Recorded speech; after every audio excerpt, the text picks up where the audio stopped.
Lady Liberty is once again open to visitors. On Independence Day in the United States, thousands of people crowded onto the island for a close-up look at the country's symbol of freedom.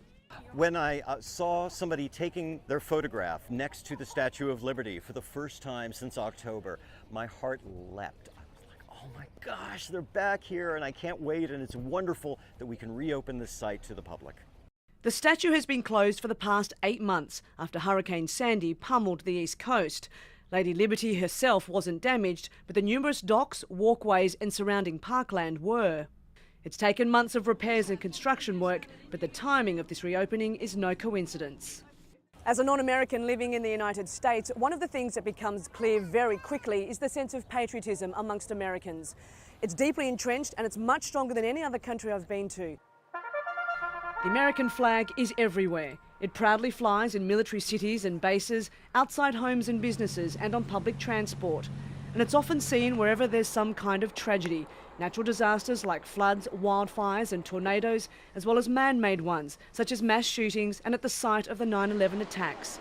The Stars and Stripes as a symbol of unity, hope and triumph. It puts you in communion with Americans who have come before, with Americans who will come since. Andi Tucker is a professor of American history. She says the intense national pride is partly because the United States was born out of a revolution and sees itself as the first successful modern country. So it was a nation that essentially agreed itself into being, not like a kingdom that grew because the king married somebody else. It was a nation that chose its form, its shape, that overthrew what it saw as a tyrannical ruler. That's really important. While patriotism is relatively passive in some countries, Professor Tucker also believes the flag and other symbols like the Statue of Liberty give Americans something to rally behind in a country that is far from homogenous. A nation built by immigrants, linked by a love for their new home. Kath Turner, Al Jazeera, New York.